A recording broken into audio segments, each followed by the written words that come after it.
Hello everyone, welcome to study portal. और आज हम अपनी सीरीज़ को कंटिन्यू करते हुए प्रॉफिट एंड लॉस का ये सेकंड पार्ट स्टार्ट कर रहे हैं। और हम कोशिश करेंगे कि हर एक क्वेश्चन 30 सेकंड्स के अंदर ही अंदर हो जाए, क्योंकि एग्ज़ाम में इससे ज़्यादा टाइम होता नहीं है। और आपको थोड़ा नए तरीके भी पता चलेंगे आज प्रॉफिट एंड लॉस में। तो स्टार्ट करते हैं अपनी सीरीज़ को। पहला क्वेश्चन देखते हैं। A shopkeeper allowed 23% commission on advertisement and still make a profit of 10%. If he gain 56 rupees on the item, find the commission. अच्छा, तो क्वेश्चन में ये कह रहा है कि एक शॉपकीपर 23% का कमीशन देता है एडवर्टाइजमेंट में, और उसे फिर भी 10% का प्रॉफिट होता है। अगर वो 56 रुपये कमाता है आइटम में, तो उसका कमीशन कितना होगा? ठीक है, तो स्टार्ट करते हैं हम अपना।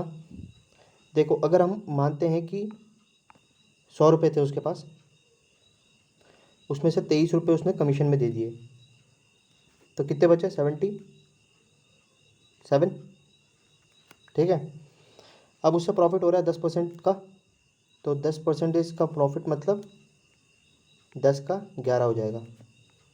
ठीक है, और 11 उसका सेलिंग प्राइस है, तो 11 बराबर 77, 1 बराबर 7, सो उसका कॉस्ट प्राइस हो जाएगा 7 इंटू 10, 70। ठीक है, और कॉस्ट प्राइस और सेलिंग प्राइस में गैप कितने का है? 7 का, जबकि ये कह रहा है कि उसे कितने का प्रॉफिट हुआ है? 56 का। ठीक है, तो 7 बराबर 56 और 1 बराबर 56/7 इंटू 100, तो ये हुआ 7 8 जा, तो उसका कमीशन कितना बना? 800 रुपये। ठीक है, ये इसका आंसर होगा। हार्डली 10 सेकंड लगे इस क्वेश्चन को करने में।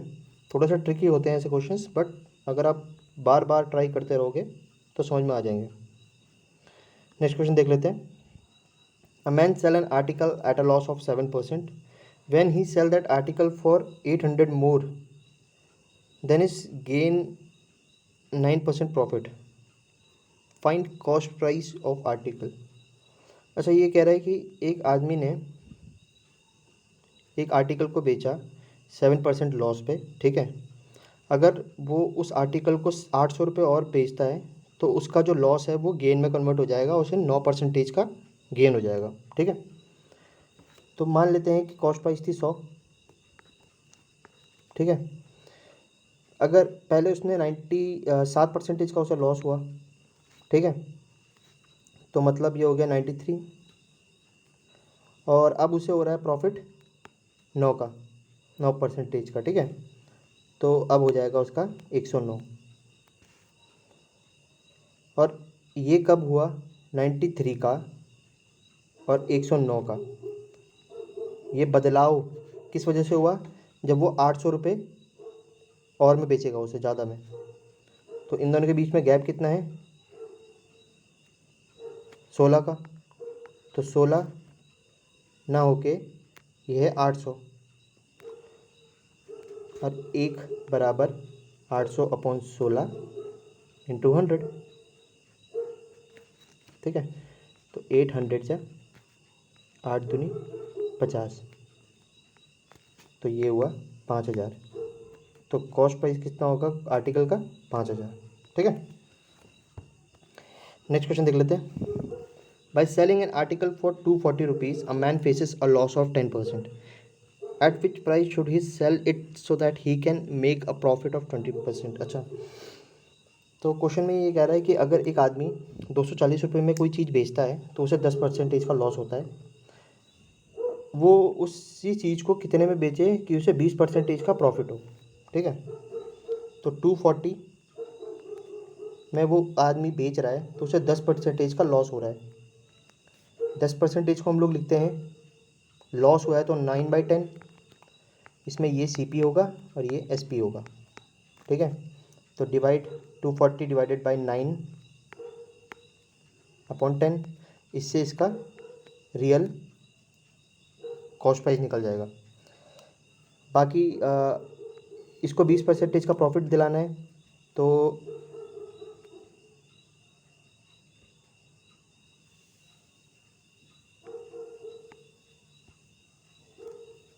डायरेक्टली हम लोग 20% मतलब 1/5, तो मतलब 6/5, तो इसे 6/5 से डायरेक्टली मल्टीप्लाई कर देंगे।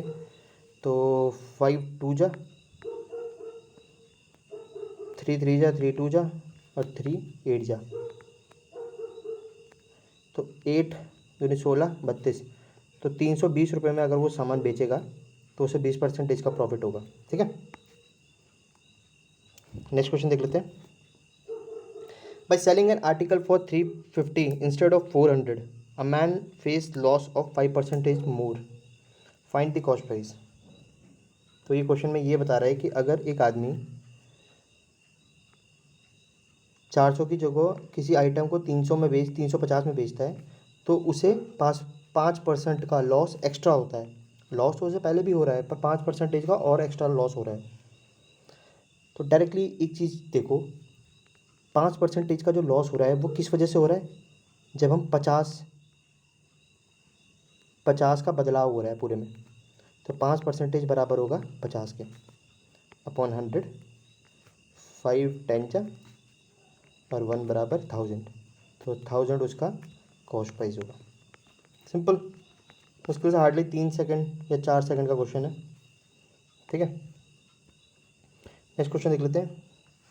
Shopkeeper purchase few articles and sell 3/4 of them at 20% profit and remaining article at cost price. Find overall profit. अच्छा, एक शॉपकीपर ने कुछ आर्टिकल्स खरीदे, उसने 3/4 उसमें से 20% प्रॉफिट में बेच दिए और रिमेनिंग उसने बेचे कॉस्ट प्राइस पे। तो ओवरऑल उसे कितना प्रॉफिट हुआ है ये बता रहा है। ठीक है, देखो 3/4, अगर हम मान लेते हैं कि टोटल उसके पास 4 थे तो उसने 3 बेच दिया। ठीक है, 3 बेचा है उसने कितने? 20% प्रॉफिट पे, तो 20% प्रॉफिट पे उसे 3 बेच दिया तो उसे 60 रुपये मिल गए। ठीक है, बचा कितना? एक बेचा उसने कितने? कॉस्ट प्राइस पे एक बेचा, तो उसमें ना उसे लॉस हुआ ना प्रॉफिट हुआ, तो इसे 0 लिख देंगे। तो ये 0 बचा कितना? माइनस करके 60। ठीक है, तो ओवरऑल उसे 4 में कितना प्रॉफिट और लॉस हुआ?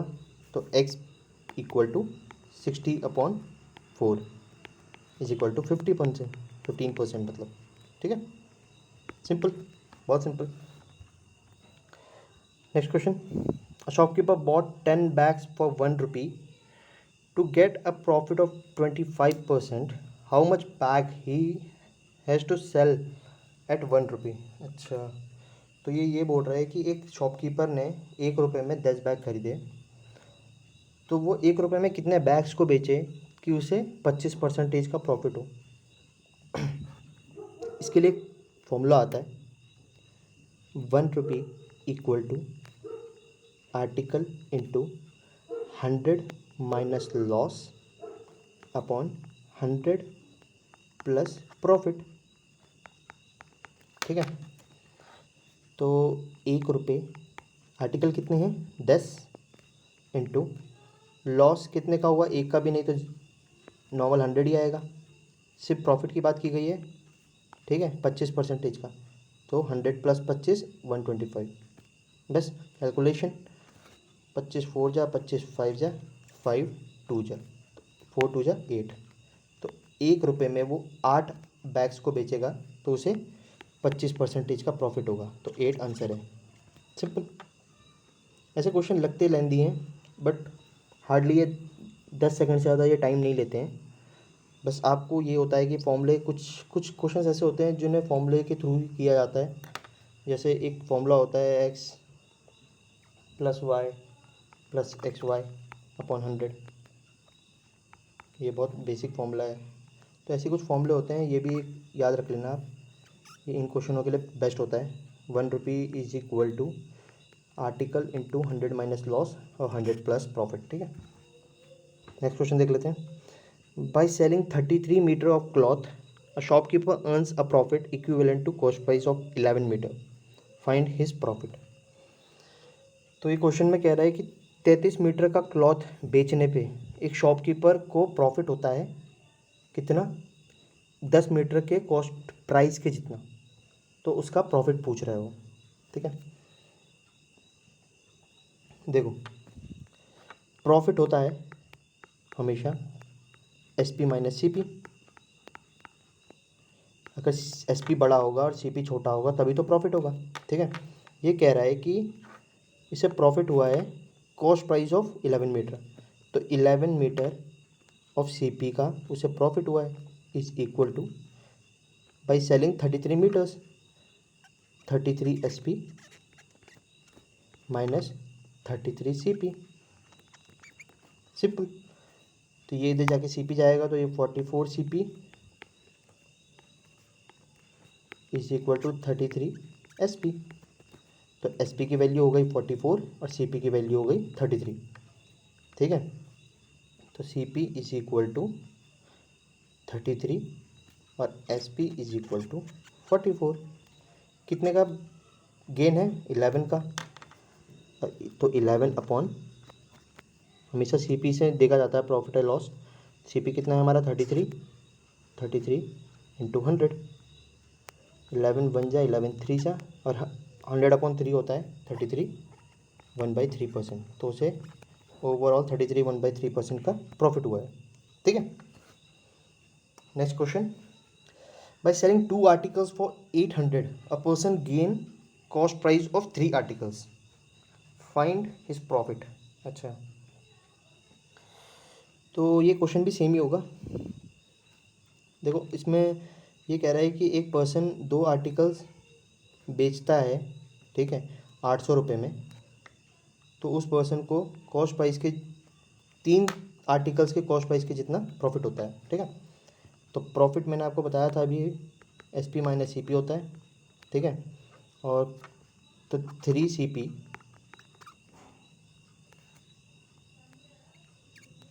इज इक्वल टू कितना है? 2 SP माइनस 2 CP। ये इधर जाएगा तो ये हो जाएगा 5 CP is equal to 2 SP। तो SP हमारा हो गया 5 और CP हमारा हो गया 2। तो CP इज इक्वल टू 2 और SP इज इक्वल टू 5। कितने का प्रॉफिट हुआ? 3 का, अपॉन कॉस्ट प्राइस 2 इंटू 100।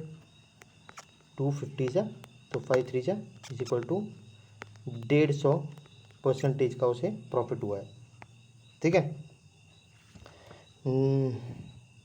तो ये तरीके हैं, हार्डली 10 से 15 सेकंड लगते हैं किसी को क्वेश्चन करने में। बस ये है कि आपको मेथड पता होना चाहिए थोड़ा बहुत। तो अगर आपको अच्छे लगे क्वेश्चंस और सॉल्यूशंस तो लाइक कीजिए, शेयर कीजिए और सब्सक्राइब कीजिए चैनल को। और आजकल थोड़ा सा फीवर वगैरह है तो टाइम लग जाता है वीडियो डालने में। चलो, थैंक यू।